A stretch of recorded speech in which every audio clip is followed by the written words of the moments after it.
Alright guys, Satchgrubber here, and today we're going to talk about Team EnVyUs. They have made a power move, acquiring the current 2018 Call of Duty World Champions from the Evil Geniuses organisation, now under the branding of Team EnVyUs.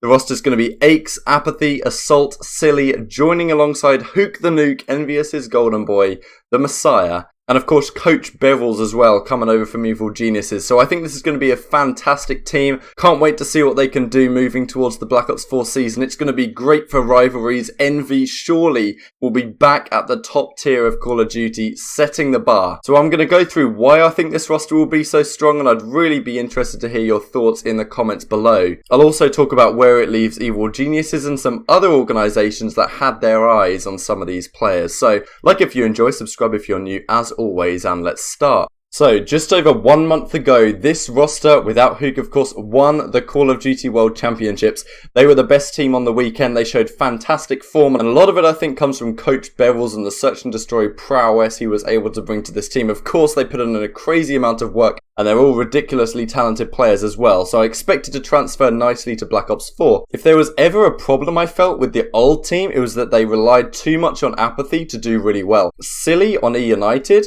was effectively dropped from the team because he didn't quite have the pacing to keep up with Pristini. Pristini, super fast player. Silly as an SMG, traditionally he's been more of an assault rifle guy. He ran an assault rifle in Infinite Warfare, Advanced Warfare, even Black Ops 2 I think. He has tended to be a slower type player that couldn't really keep up with Pristini, and therefore they got rid of him for Felony. But on this team he seemed to work out really well. Maybe Apathy's slightly slower pace than Pristini that allowed Silly to keep up with Apathy's pacing. But if there was one issue that wasn't making that team work, it was the kind of role and pacing issues that instigated. However, now Huke is on the team. He's going to be an incredibly fast-paced SMG to duo up with Apathy, and that's going to free up Silly to pretty much play whatever role he wants to be. Assault, of course, will still be the main AR. He's been one of the top ARs over the last few years, for sure. Won the MVP of Champs, of course, so he's really coming in on a hot streak into the Black Ops 4 season.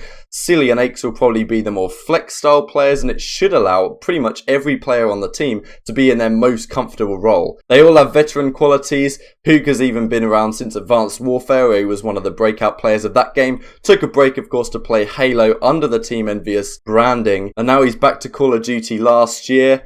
Had a bit of a torrid time at the beginning on the EnVy roster, but he really showed his form towards the end of the season and got back into the swing of Call of Duty. Aches, Apathy and Silly have been playing the game for so long, and there's absolutely zero chance anyone on this roster is going to choke on main stage or anything like that. So in terms of role dynamics, it's probably the best team you could possibly put together. Everyone fits where they should be. Aches is the in-game leader, your superstar young SMG talent in Huke, a dominant main assault rifle in Assault, a really versatile player in Silly, and then of course your secondary sub, I guess, to Huke in Apathy, a veteran in his own right, a double world champion of course now, and always shows up on the big stage. So such great potential. Of course, this roster does have the most Call of Duty World Championship rings of any roster right now. Of course, it could possibly be overhauled by another team such as OpTic if Karma comes back and then they bring someone else in with a ring, but that's looking unlikely for now. So EnVy will probably have at least tied for the most rings on a team, however much you want to read into that. But Aches has 2, Apathy has 2, Silly and Assault obviously winning this year, so that's 6 rings on one team. There is just so much pedigree. Aches has been known for getting the best out of his players as well. Assault has been a monster under the guidance of Aches all the way since Black Ops 3 on that Cloud9 team.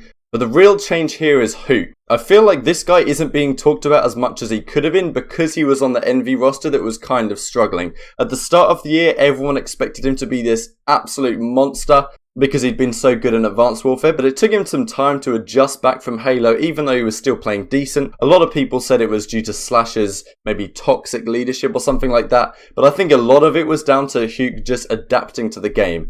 The last 6 months of World War II, on an individual level, I would maybe argue he was the best SMG in the entire game in terms of the stats he was putting up, the plays he was making.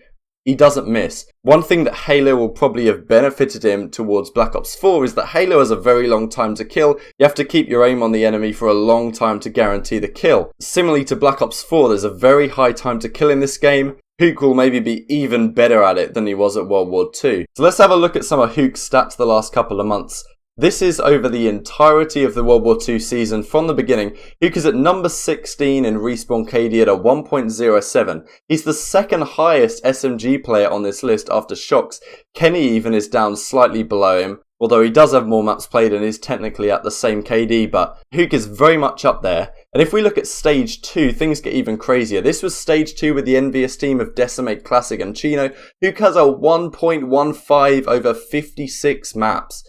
He just has a 1.0 in S&D, but a lot of the times that's because he's going first to enter the sites, dominating hard points with his aggression. And one would only expect him to keep getting better and better as this team goes forwards. So one other important thing to talk about is Coach Bevels. He was of course on the Era Eternity roster this year throughout Stage 1. Then he retired to become the coach of this Evil Geniuses squad. And he's done phenomenally well with them. All the players have sung his praises. He did a fantastic YouTube video breaking down the strats they implemented in an S&D against OpTic at Champs, where they had to win or they would have gone out of the tournament. He recognises himself that he can't bring too much to a veteran player like Aches in terms of the respawn game modes, but in S&D he's right up there with the most intelligent players we have in the game. And 5v5 Search and Destroy could give Evil Geniuses an opportunity to exploit that. Bevels and Aches especially have always been innovative players. They're always trying new things, and hopefully 5v5 S&D will play very strategically and tactically. I'm worried that due to the high time to kill, it will promote a very team stack style S&D like in Infinite Warfare, where you're just flooding many players at a time because it's very difficult for the first man to get 2 kills from a head glitch because the time to kill is so long. We'll have to see how it plays out. In theory, an extra player on the map is an extra player that could potentially do a flank, an extra smoke grenade on a player to maybe throw a fake. Bevels has talked about how he thinks fakes are very underutilized in Call of Duty, and I wouldn't be surprised at the first event, CWL Las Vegas, December 7th through 9th, I think, to see Team EnVyUs pulling out some crazy innovative strats. Similar to what happened at CWL Seattle, Evil Geniuses' first event together with Bevels, they re-innovated their S&D, come up with a load more strats, and basically didn't lose an S&D that entire tournament. Do not underestimate these guys. I see a lot of people thinking, wow, that's a crazy unexpected move, but of course OpTic, 100 Thieves, Rich Guys Org are going to be better. I'm not convinced. Personally, I would be surprised if this team isn't top 3 at Vegas. Of course, we haven't seen the other teams yet, so maybe I'll mince my words, but that's what I'm going to say for now. I have a lot of faith in this squad. I think Huke is an excellent player. Assault is a top tier assault rifle. Aches brings all the qualities you need. In a 5v5 setting, maybe a leadership style player is going to be even more important than they already were. Similar to what you see in other games like Counter-Strike, where you have a dedicated in-game leader. I think that might be especially important in a game mode like Search and Destroy. Silly has been very underrated over the last couple of years. He always puts up great numbers, and he can pretty much use any weapon. And of course, Apathy, we know what he can do. He was fantastic back in Black Ops 3. And as I say, he always turns up on the big stage when it matters. One other thing to mention is that Aches is going to Team EnVyUs. The age-old rivalry of OpTic versus EnVy wasn't really a thing in the World War II season. They of course had the grand finals in Infinite Warfare Champs when OpTic come out on top, and were also in the grand finals of Stage 2 in Infinite Warfare, but this year EnVy really haven't had the team to compete for titles, and neither have OpTic to some extent. So we can hope that that rivalry will kick off once again, dubbed the eClassico of course, OpTic versus EnVy, one of the most legendary rivalries in certainly Call of Duty history, maybe even esports history as a whole. We already know how much of a storyline Aches versus OpTic is, what he's done to them at previous Call of Duty Championship, of course, and knocking them out when it really matters. So those are storylines to consider as things go forward. I think it could be great. So of course, Classic, Chino and Decimate are now restricted free agents, as you can see in Chino's tweet right here. Restricted free agent for Black Ops 4.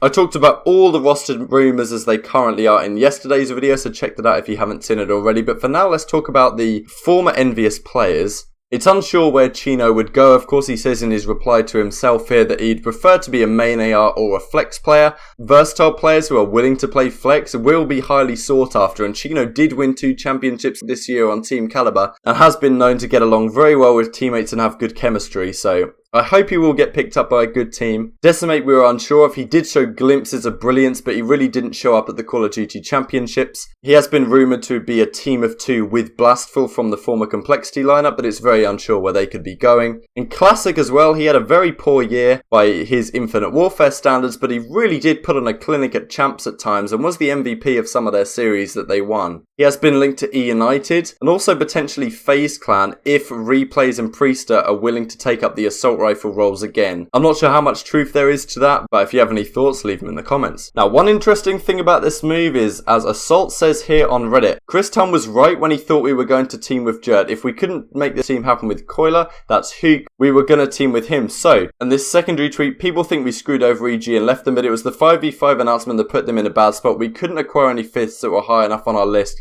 if we stuck with EG. So Assault makes it very clear that they were going to go to Splice to team with Jerd if the EnVyUs move didn't become possible, which leaves an interesting question as to who Splice will even target.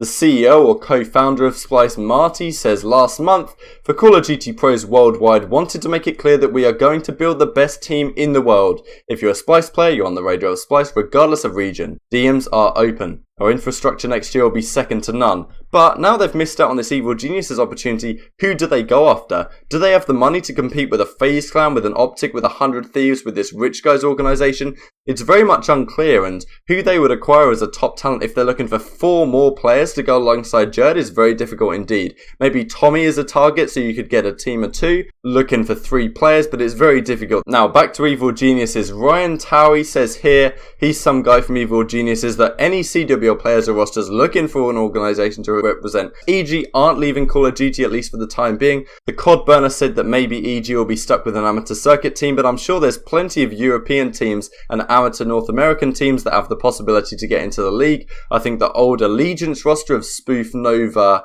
Mayhem and Believe are teaming up with Skies. I think they may be a roster to consider here because they've done some crazy things in previous games. Mad Cat's team also needs an organisation. That's supposedly Mad Cat, Josh, Dave, Alex and potentially PT, maybe Tommy, maybe even Zed I saw somewhere. So we'll have to see how things play out, but that's the situation in terms of the rosters, and I'd be interested to hear your thoughts on the team below. Do you think EnVy can get back to the top? Hastro made it very clear in his announcement video that they are targeting another World Championship. They've already won one on Black Ops 3. Can they repeat the trick 3 years later? Get their second title with Apathy, and also get Huke his first, as he's been their main investment over the last few years, and he hasn't let them down yet. So thank you guys so much for watching. Like if you enjoy, subscribe if you are new, and I'll do a breakdown on Red Reserve hopefully tomorrow, and after that I'll see where the news and the rumours takes me. So thank you guys so much for watching as always, and I'll see you next time.